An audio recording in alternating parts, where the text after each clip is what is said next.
असूलों पर अगर आँच आए तो टकराना जरूरी है, जिंदा है तो नजर आना जरूरी है।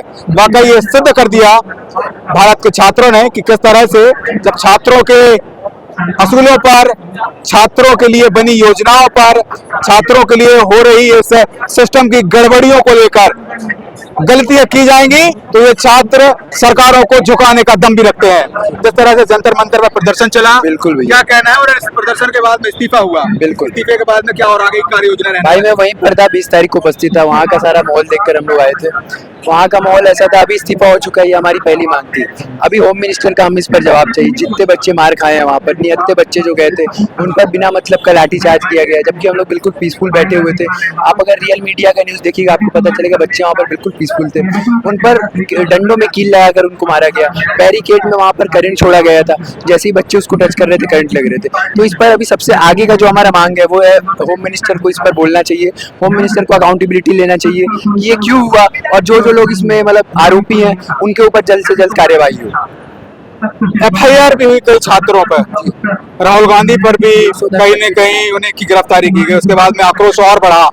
तो क्या चीजें और होनी चाहिए व्यवस्थाओं के लिए? वहाँ पर 110 बच्चों के आसपास को डिटेन किया गया और उनका खबर बिल्कुल किसी को नहीं दिया जा रहा है। राहुल गांधी ने ही पूछा था, CJP के भी जो स्पोक पर्सन है उन्होंने भी पूछा था, पर उनको कोई जवाबदारी उसकी नहीं दी जा रही है अभी तक। क्या अभी ये प्रदर्शन समापन की ओर है या कुछ और? नहीं, अभी समापन की ओर नहीं है। अभी होम मिनिस्टर इस पर जवाब देंगे, उसके बाद आगे देखा जाएगा ये प्रोटेस्ट क्या मोड़ लेता है। सिर्फ धर्मेंद्र प्रधान के इस्तीफा मात्र से क्या इन व्यवस्थाओं को बेहतर बनाया जा सकता है? नहीं, देखिए बिल्कुल नहीं बनाया जा सकता है। ये तो बेहतर व्यवस्था बनाने की जो लड़ाई थी उसकी पहली शुरुआत है।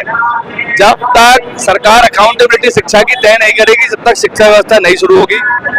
लेकिन एक बड़ी विडंबना थी कि भारतीय जनता पार्टी ने युवाओं को, छात्रों को हिंदू मुसलमान के नाम पे जो है गुमराह कर रखा था और शिक्षा व्यवस्था को चरमरा दिया था, क्योंकि अगर युवा पढ़ जाएगा तो वो इनसे सवाल नहीं करेगा। उस जो चटनी हिंदू मुसलमान की बीजेपी ने चटाई थी उससे बाहर चेंज इस देश का आ गया है और वो समझने लगा है कि किस प्रकार से सरकार को झुकाया जाता है। तो शिक्षा की अकाउंटेबिलिटी तय करने के लिए देश का एक एक विद्यार्थी, एक एक चेंजी जो है ऐसे ही सड़कों पर आएगा।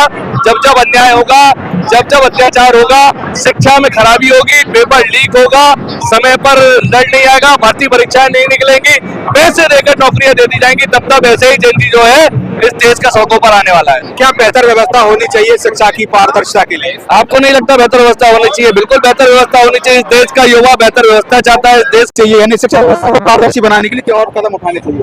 अकाउंटेबिलिटी तय होनी चाहिए। मेन चीज की पेपर लीक हो रहे हैं, उसकी जवाबदारी कौन लेगा? धर्मेंद्र प्रधान ने तो चलो ठीक है, अब 2 महीने बाद जाके उनके जो सर में जूरेंगे, जब जाके उन्होंने आज इस्तीफा दिया है, तो 2 महीने पहले क्यों नहीं? कि जब आपने की है वो गलती तो तभी होना चाहिए था ना।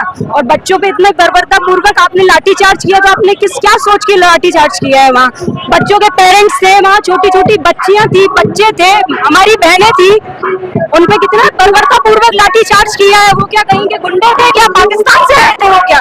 एंटी नेशनल बताते हैं उनको कि वो विरोध कर रहे हैं शिक्षा अपने अधिकार के लिए, अपने अधिकार के लिए लड़ नहीं सकते हैं वो। तो कैसे देखा जाए और व्यवस्थित बनाने के लिए क्या किया जाए? क्योंकि सिर्फ धर्मेंद्र प्रधान ही नहीं, शिक्षा व्यवस्था से जुड़े होकर हर वो लोग इन चीजों को आगे प्रमोट करते हैं, जो बेहतर भविष्य का निर्माण करते हैं छात्रों के। तो कैसे इन चीजों को और बेहतर किया जाए? सभी जितने भी इसमें लिप्त पाए जाते हैं उन पर सख्त कार्रवाई हो। सिर्फ धर्मेंद्र प्रधान नहीं, और भी कितने बड़े बड़े नेता जो उसमें शामिल है उनका भी इस्तीफा होना चाहिए, और गृह मंत्री का भी इस्तीफा होना चाहिए। बच्चे क्या वो गुंडे थे जो आपने लाठीचार्ज कराया?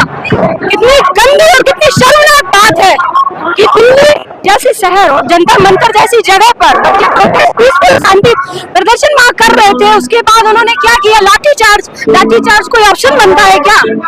बच्चों में लाठीचार्ज कर दिया उठा के। तुम्हारे बच्चे तो विदेश में पढ़ते हैं, सांसद हो, विधायक हो, हम खुद पिसते कौन है? हम किसानों के बच्चे, नॉर्मल जो एकदम मिडिल क्लास फैमिली से बिलोंग करते हैं वो बच्चे पिसते हैं।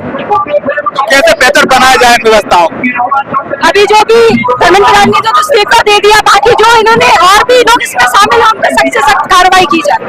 आगे ट्रांसपेरेंसी के साथ एग्जाम हो। मोदी जी का बयान आया है कि जो दोषी हैं उनको फास्ट ट्रैक के माध्यम से सजा दी जाएगी। क्या सिर्फ फास्ट ट्रैक के माध्यम से उन दोषियों को सजा देना काफी होगा?